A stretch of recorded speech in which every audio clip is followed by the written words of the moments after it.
This week in Jamaica Now. I cried for days and I'm still crying because how can it be that our Jamaican government refuses us at a time like this? Heartbroken Jamaican ship workers denied landing in Kingston.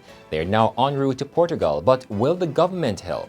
I won't answer that question specifically. Government extends nightly curfews to April 21, but it will now run from 9 p.m. to 5 a.m. except for the Easter weekend. Fourth COVID death in Jamaica and the case tally is climbing. Kerry Douglas in trouble again, arrested and charged for breaching curfew orders. Dexta Daps behind bars. The police are tight-lipped as to why. And opposition leader Dr. Phillips preparing for chemotherapy after being diagnosed with colon cancer. I am home now and I am on the road to recovery. I'm Damian Mitchell and this is the Easter edition of Jamaica Now. A group of 45 heartbroken Jamaican ship workers are now en route to Portugal after they were denied landing in Kingston last week. They had anchored in the capital, refueled, and waited for hours for docking clearance. But with restrictions on incoming passenger traffic as part of the coronavirus containment measures, they left a day later after no response came from the government.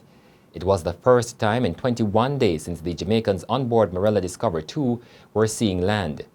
But the next day when they reached the Dominican Republic and the natives there got off the ship, the pain became pregnant for the Jamaicans. We're feeling very sad and very disappointed. I was speaking to a few of my countrymen today and they pretty much feel the same way. Reality is starting to kick in because we're on our way to Europe. Now, I am very concerned and I'm very worried given the fact that we're going into Europe where the virus is at its very peak, not knowing when and how we'll be able to get back home. We're not asking to just disembark and go straight into our homes. We're asking to disembark, be quarantine tested just like everybody else and then released because we are Jamaican nationals and for us it's really bad. But is the Jamaican government prepared to assist the ship workers once they land in Portugal next week? We asked the Prime Minister Andrew Holness on Wednesday. I won't answer that question specifically, other than to say that we discussed the issue of general support for persons who are stranded overseas. And what we have concluded on is that some of the funds that we have raised or are about to raise or will raise through the various efforts, that we will try to dedicate some of that to assist persons who are in distress, hardship overseas. And the Prime Minister says the government is now working out the details of what he calls the controlled re-entry of Jamaicans from overseas. But he has made it clear that there will not be a wholesale readmission. And the Prime Minister says those returning will have to go into mandatory state quarantine and they should be prepared to help to pay for the bill for the hotel where they will be held. Hotels are not going to be free, and neither will the meals and the other provisions and the utilities. So the government would have to figure out how we would pay for that, and that could be a significant cost. Indeed, those who are coming back would have to bear in mind that some of that cost would have to be borne by them as well. In the meantime, the Prime Minister has extended the nightly curfews until April 21, but with fewer hours of lockdown. Instead of 8 p.m. to 6 a.m. daily, the curfew will now run from 9 p.m. to 5 a.m. daily. But Mr. Holness has warned that if people fail to observe the coronavirus containment measures, the longer curfew hours will be reimposed. And although the nightly curfew hours have been shortened, there will be an exception for the Easter weekend from Good Friday to Easter Monday, when the lockdown period will be longer. For the Easter weekend, the curfew will start at 3 o'clock in the afternoons and will end at 7 o'clock in the mornings.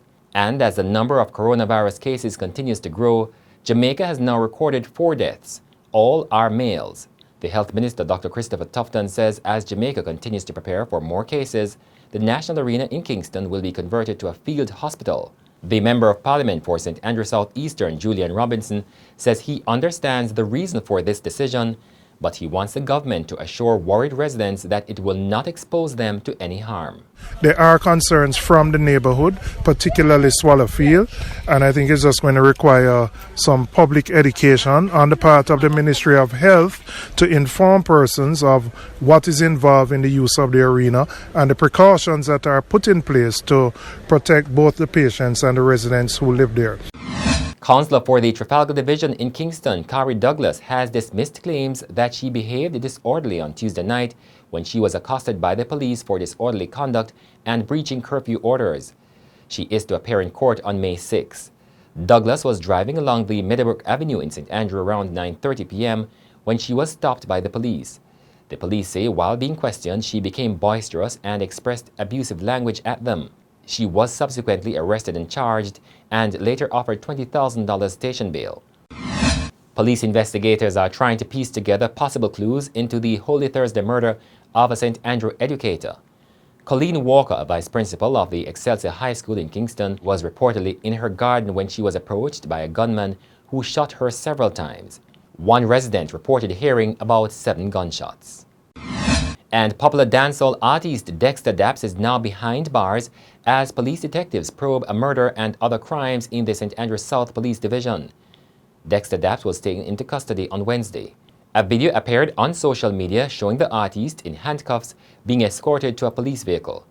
Dexter Daps, whose real name is Louis Grandison, is likely to remain in jail until the police decide whether he should be charged. His lawyer, Peter Champagny, said Dexter Daps has denied any wrongdoing. Opposition leader Dr. Peter Phillips is now preparing for chemotherapy after being diagnosed with stage 3 colon cancer. 2 weeks ago, Dr. Phillips underwent a surgical operation and his doctors say it was successful. He will, however, need chemotherapy over the next few months. I am now at home and I am in full recovery mode. I really want to take the opportunity today to say thanks to all of the health workers. I have a great team of professionals up at the University Hospital young people, talented people, professional people who gave of their best and really assisted my recovery. And I want to say thanks to them. And that's it for this edition of Jamaica Now, your weekly review of the big news stories. Send us your comments at onlinefeedback@gleanerjm.com. You may tune in to Power 106 FM for regular updates. Follow us on Twitter and Instagram at Jamaica Gleaner and on Facebook at Gleaner Jamaica. I'm Damian Mitchell, and before we go, more from some of the Jamaicans now at sea after being refused landing when they anchored in Kingston last week.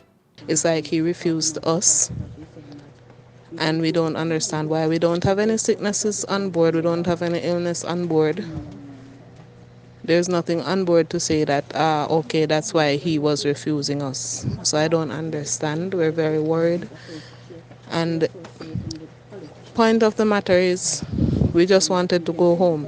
We're here, we just wanted to go home. We've been sailing around for weeks because all the ports were closed and everything, and we just thought that being that we're Jamaican nationals, Andrew would have even tried in some way to accommodate us. I was speaking with the captain today, and he said about the 13th or the 14th of April we should be arriving in Portugal.